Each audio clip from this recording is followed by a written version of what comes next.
मिश्रा हाजिर हूँ आज पुनः आप सबके बीच। आज मेरा आया है कथा आया है मौनी अमावस्या। मौनी अमावस्या की कथा सुने, इसका क्या पुण्य फल होता है इसको मैं आपको ज्ञात कराऊंगी। तो सुनिए। मौनी अमावस्या माघ मास के कृष्ण पक्ष के अमावस्या को कहा जाता है। तिथि को कृष्ण पक्ष अमावस्या की तिथि को मौनी अमावस्या कहते हैं। मौनी अमावस्या का नाम मौनी अमावस्या क्यों पड़ा है ये भी जान लें। इस दिन भगवान की भक्ति में लीन होकर के मौन व्रत धारण कर लें, यह हमारे जीवन के लिए सबसे उपयोगी है, उत्तम कार्य है। भगवान की भक्ति करना, भगवान के चरण रज में लीन रहना, यहाँ तक कि हमारी जिह्वा भी न डोले, हमारा मुख न खुले, इसलिए कहा गया है मौनी अमावस्या। तो मौन रह करके प्रभु के चरणों में लगे रहें, यही मौनी अमावस्या है। और दान करें, पुण्य करें, तीर्थ करें, गंगा में स्नान करें। अगर नहीं जा सकते तो घर पे गंगा जल अवश्य होता है। सुबह उठ करके नित्य क्रिया के उपरांत स्नान करें, दान करें, तिल का दान अवश्य करें। तिल का भक्षण भी करें, तिल का दान करें। इस दिन खिचड़ी खाने का विधान है, खिचड़ी अवश्य खाना चाहिए, खिचड़ी का दान भी करना चाहिए। और जो भी हो सके आपके पास जो भी है उत्तम वस्तुएं उसे दान करें। और दूसरों को अगर हम किसी का कष्ट हरते हैं, किसी का दुख हरते हैं, किसी के बिगड़े हुए कार्य को पूरा करने का कोशिश करते हैं बनाने का, तो यही सबसे बड़ा दान है, यही सबसे बड़ा धर्म है। क्योंकि परोपकार ही इस जीवन का उद्देश्य भगवान ने बनाया है। यहाँ तक कि हमारी प्रकृति में कुछ भी ऐसा नहीं है जो कि जिससे हम सीख ना ले सकें।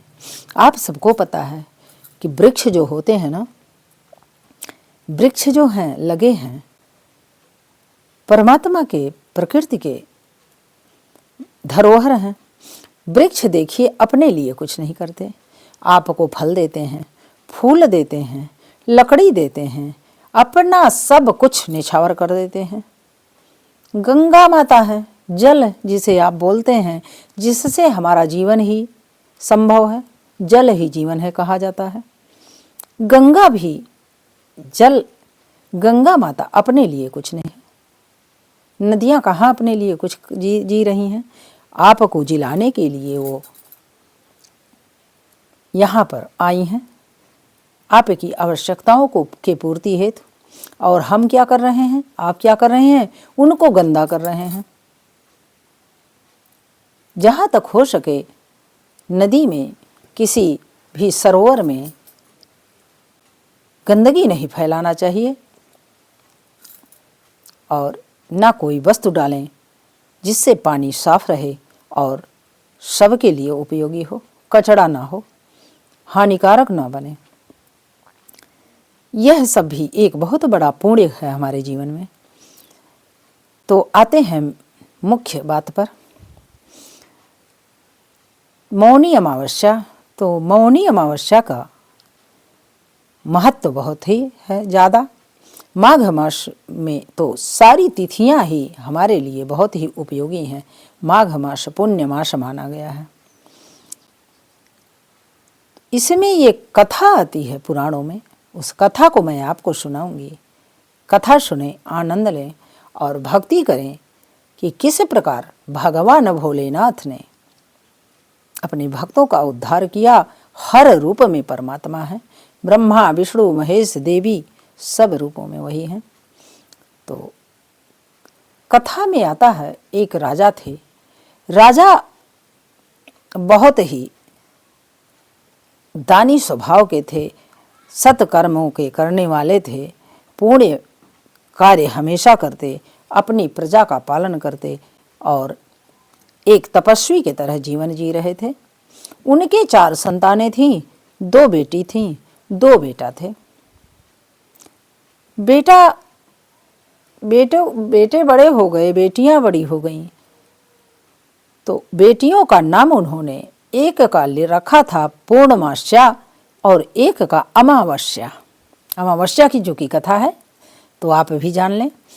तो अमावस्या और पूर्णमास्या 2 बेटियां उनके थीं और 2 बेटे थे। धीरे धीरे बड़े हो गए, बेटियां बड़ी हो गईं, तो माँ को तो अधिक चिंता होती है कि भाई बेटियों का विवाह करना चाहिए, यथा योग्य वर ढूंढना चाहिए।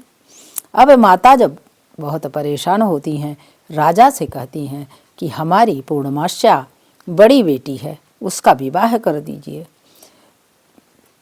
क्योंकि अब दोनों बेटियां विवाह योग्य हो गई हैं। तो उनका स्वभाव क्या था? बड़ी बेटी जो पूर्णमास्या थी वो धर्म कार्यों में रुचि लेती, पूजा पाठ करती, भगवान की भक्ति करती, गौ की सेवा करती, मनुष्य सबका सेवा करती। जो भी आता उसके दरवाजे पर सबके लिए वो तत्पर रहती, हर संभव प्रयास करती कि जो उससे हो सके सेवा करे, सभी कार्यों में हाथ बटाती। बहुत ही शीलवान गुणवान वो कन्या थी। वहीं पर उनकी दूसरी बेटी जो थी अमावस्या, अमावस्या का नेचर स्वभाव बहुत ही उत्तम नहीं कह सकते उसको, क्योंकि उसके अंदर कोई संस्कार ही नहीं था। किसी की न सेवा करती, ना किसी को कुछ देती। ईर्ष्या, द्वेष और दंभ उसके अंदर सभी अवगुण मौजूद थे। सारे अवगुणों से वो भरपूर थी। किसी की सेवा नहीं करती। राजसी ठाट बाट में राजा की कन्या थी ही, राजसी ठाट बाट में राजा के पास रहती आनंद से और सुखों का भोग करती। तो रानी ने कहा राजा से कि देखिए हमारी पूर्णमास्या जो है ये तो सभी कार्य करने में तत्पर रहती है, इसका विवाह अगर गरीब के यहाँ कर देंगे तो अति उत्तम होगा, क्योंकि ये बड़े घरों में नहीं रह पाएगी। बड़े घरों में बड़े ठाट होते हैं और बड़े ठाट वाली ये है नहीं, इसे तो सेवा करना चाहिए।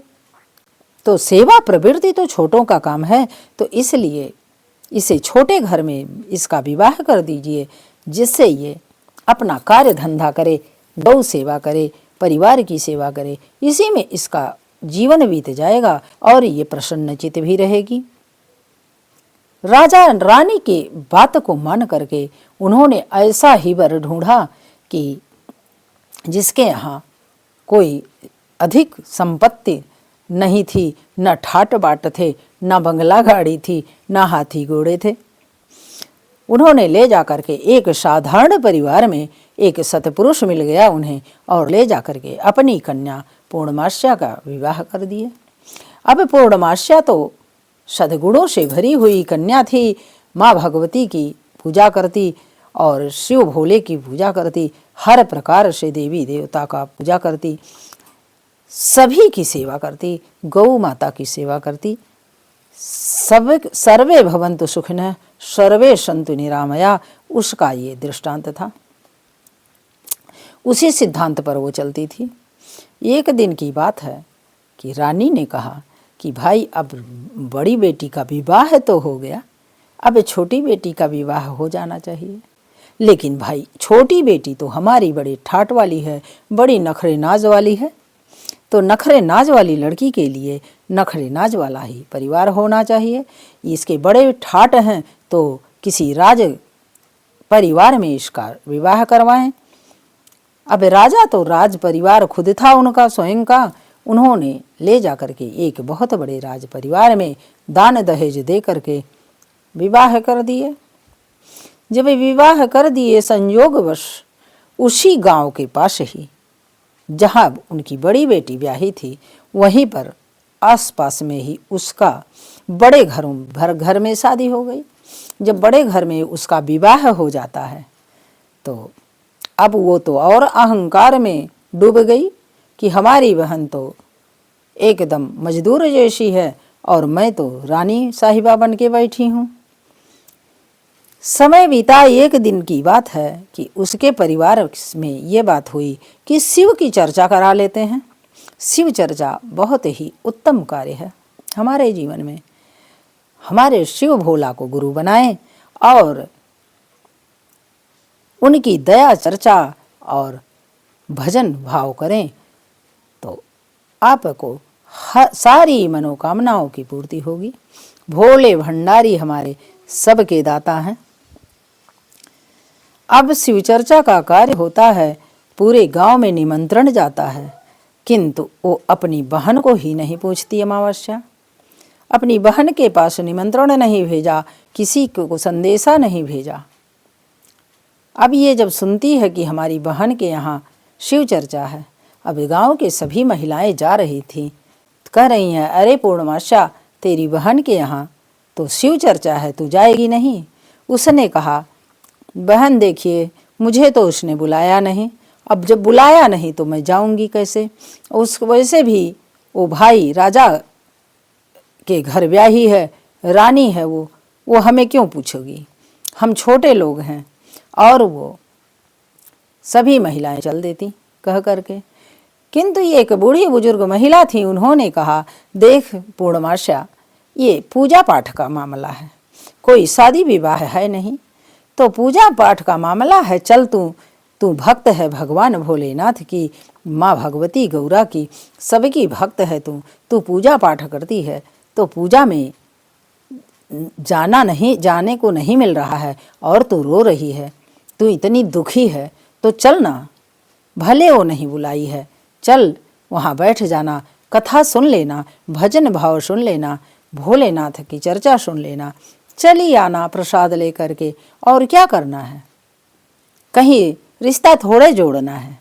जब इस प्रकार वो बूढ़ी बुजुर्ग कह देती हैं तो उसके समझ में आ जाता है कि अच्छा ही कह रही हो माँ जी, ठीक है, चलती ही हूँ, भले ही हमारा आदर सम्मान नहीं होगा। अब चर्चा प्रारंभ होती है, सभी लोग आनंद से कथा वार्ता करते हैं, भगवान भोलेनाथ का भजन कीर्तन चलता है और वो भीड़ के पीछे जा कर के बैठ जाती है। जैसे ही अमावस्या का नज़र उस पर पड़ता है, दृष्टि पड़ती है, और वो आकर के उसे डांटने लगती है कि तुमको मैंने बुलाया नहीं था, तुम आई क्यों? क्या जरूरत थी तुम्हें आने की? अब ये तो कुछ नहीं बोलती, उस बीच में क्या बोले 10 लोगों के बीच में, इसने कुछ बोलना उचित नहीं समझा और कहा, बहन कोई बात नहीं, अगर मैं आ गई तो भगवत चर्चा सुनूंगी, उसके उपरांत चली जाऊंगी अपने घर, मुझे कुछ चाहिए नहीं, कुछ मांगने नहीं आई हूँ। अब चर्चा जब समाप्त होती है तो सबको ये प्रसाद देती है, किंतु अपनी बहन पूर्णमास्या को नहीं देती है। कहती है, जब इसको मैंने बुलाया नहीं तो इसे प्रसाद क्यों दूं? क्योंकि ये बहुत अहंकारी महिला थी, बहुत इसके अंदर ईर्ष्या द्वेष सब कुछ भरा हुआ था। अब जब ये घर जाने को उद्यत होती है तो विचार मन में करती है कि जा रही हूं अगर मैं, तो बच्चे पूछेंगे मौसी के यहाँ से क्या मिला, मैं क्या करूंगी? वह गई घर पे और सबको बताया, मैं मायके जा रही हूँ, संदेशा आया है, ऐसे ही यूं ही बोल दिया, और जा रही हूँ, भाभी भाई से मिल करके चली आऊंगी। तो भाभी भाई इसके बड़े आदर करते थे। आदर क्यों करते थे?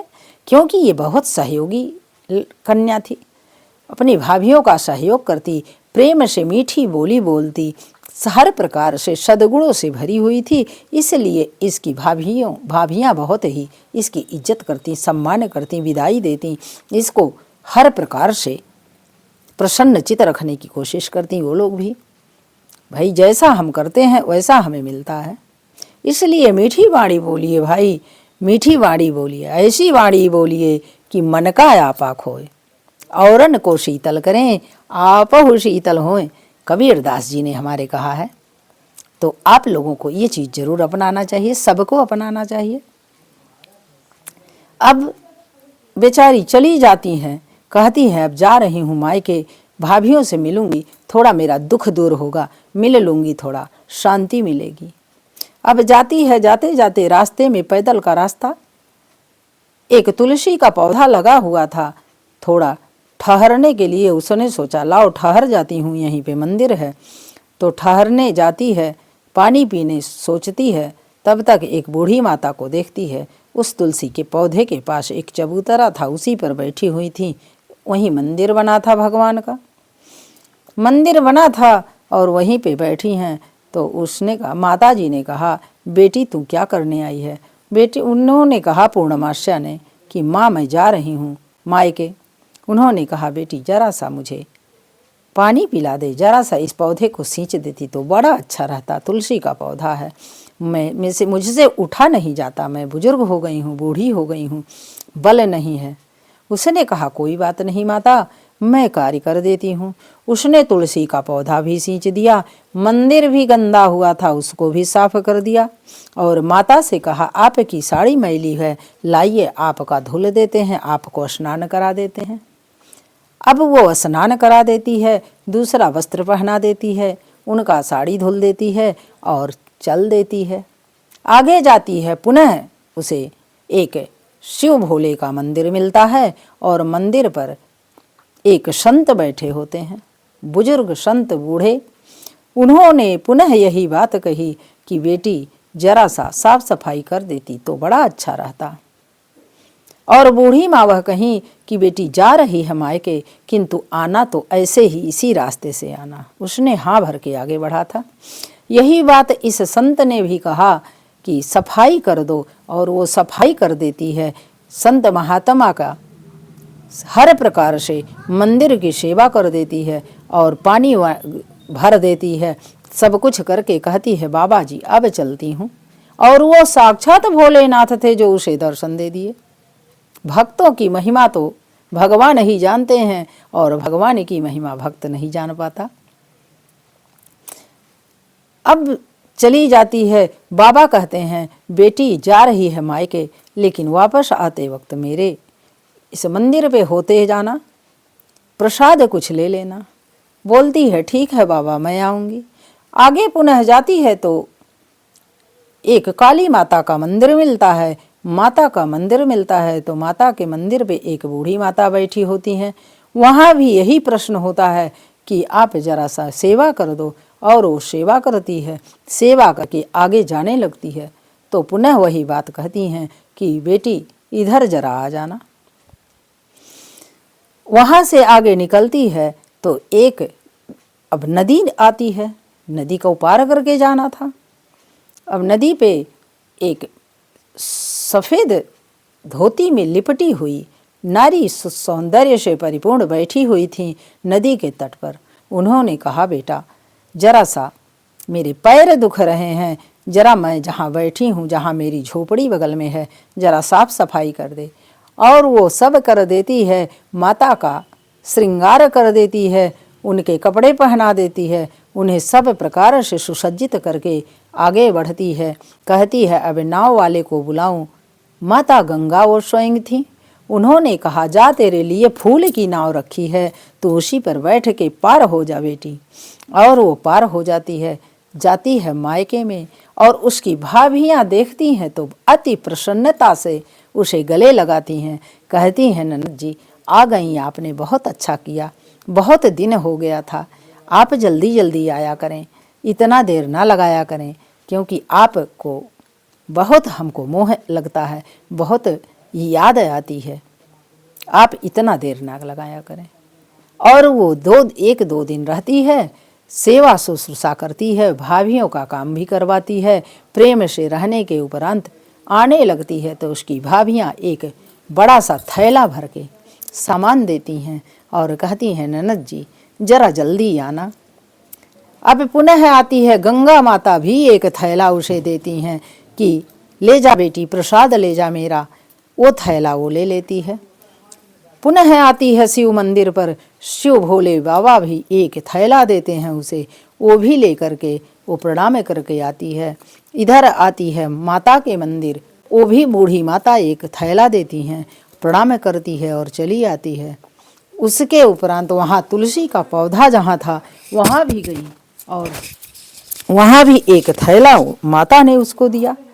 अब 5 थैले उसके पास हो गए, 5 थैले हो गए और 5 थैलों का वजन भी बहुत ज़्यादा था, भार। धीरे धीरे ले करके वो किसी तरीके से घर पहुंचती है।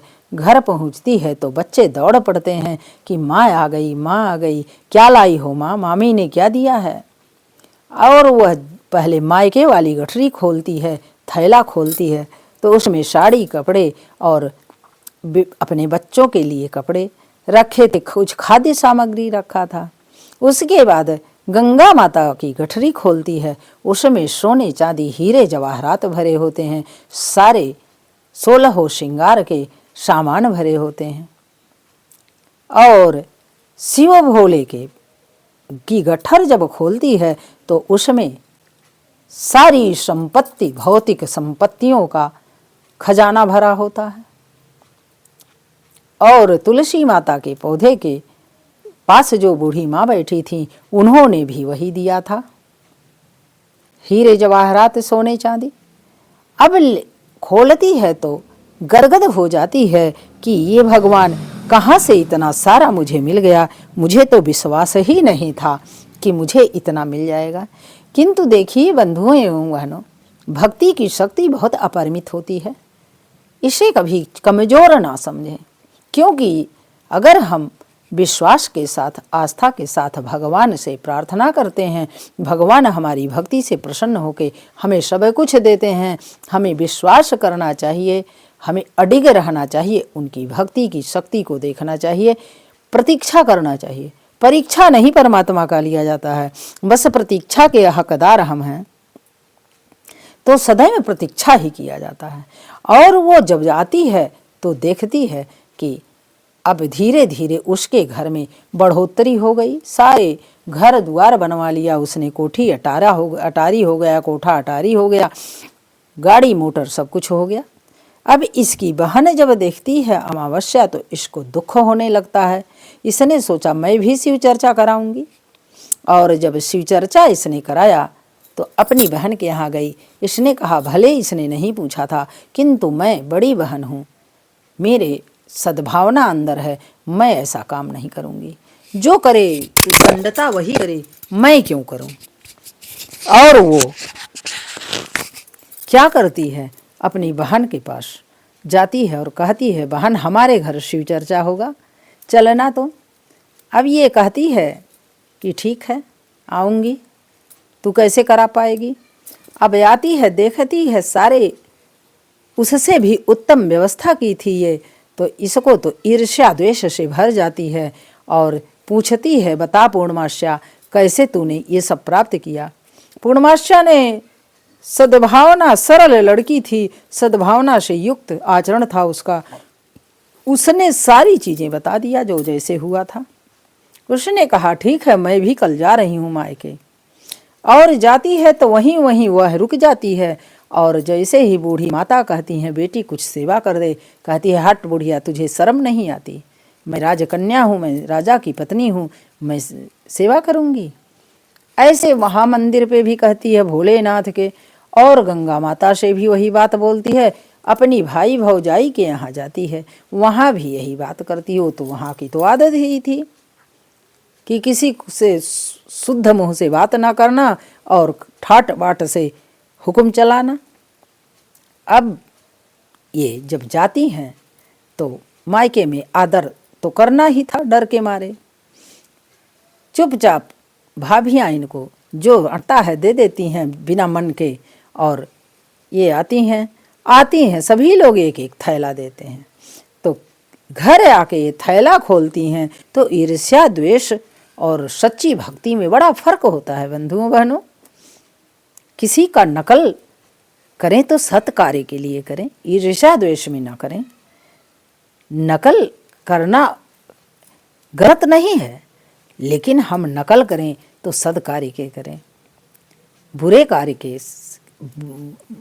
कार्य को लेकर के अगर हम कोई नकल कर रहे हैं तो हमारे जीवन में वो आग बो देगा, वो विनाश का कारण बन जाएगा। तो विनाश का कारण न बने, अपनी उन्नति के पथ पर जाने का प्रयास करें, परमात्मा की भक्ति करें। और वो फिर अपना गट्ठर मट्टर ले करके आती हैं, जब घर पे आती हैं तो सोचती हैं मैं भी अभी हीरे जवाहरात खोलूँगी, और जाके जब गट्ठर खोलती हैं सारे थैले, 5 थैले उनको भी मिल जाते हैं। देखती हैं उसमें किसी में ईंट पत्थर भरा हुआ है, किसी में मिट्टी भरी हुई है, किसी में राख भरा हुआ है, किसी में सांपे गोजर बिच्छू भरे हुए हैं। अब तो इनका माथा ठनक जाता है और वो रोने लगती हैं और जाती हैं अमावस्या के पास, पूर्णमास्या के पास। कहती हैं ये कैसे हो गया, तूने मुझे गलत बताया। उसने कहा ना बहना ना, मैंने गलत नहीं बताया, आपने गलत किया। गलत कैसे मैं बता सकती हूँ अपनी बहन को, मैंने कभी दुर्व्यवहार आपके साथ नहीं किया, आपने ही सदा किया है। तो अपने कर्म पर ध्यान दीजिए। कर्म अगर आप सत्कर्म करेंगी तो सत्कर्म का फल आपको सही मिलेगा, आपके जीवन में उन्नति का मार्ग बनेगा। अगर आप दुष्कर्म करेंगी, किसी को दुख देंगी या देंगे, तो वह आपके विनाश का कारण बनेगा। तो इसलिए ऐसा कार्य ना करें, उत्तम कार्य करें, प्रभु का भजन करें, दान करें, धर्म करें, उपकार करें। यही जीवन का सार है, यही मनुष्य जीवन का, क्योंकि बड़े ही मुश्किल से परमात्मा मनुष्य का जीवन देते हैं। बहुत सौभाग्यशाली हम आप हैं कि जो कि मनुष्य का जीवन मिलेगा। क्योंकि अगर पशु है तो हमको न सुनने का है न बोलने का अधिकार है, खूंटे में बंधे रहते हैं और जैसा नचाता है वैसा नाचना पड़ता है। पहले बताइए यह जीवन उत्तम है कि मनुष्य का जीवन उत्तम है? इसलिए सदैव सद रास्ते पर चलें, सद भावना करें, सद विचार रखें और सद आचरण करें, परमात्मा की भक्ति करें। यही सारी कथाएं बताती हैं, सारी भक्ति बताती है, सारे पुराण बताते हैं, और कुछ है नहीं, यही सत्य है। इस सत्य को अपनाइए और मगन रहिए, परमात्मा का भजन करिए। यही मौनी अमावस्या का कथा का परिणाम है, यही फल है, यही पुण्य है, यही कर्तव्य है। तो अब कथा समाप्त हुई, अपनी वाणी को विराम देना चाहूँगी। अगली कथा लेकर पुनः आऊँगी मैं, तब तक के लिए हरि ओम। श्री कृष्ण गोविंद हरे मुरारे, हे नाथ नारायण वासुदेवा।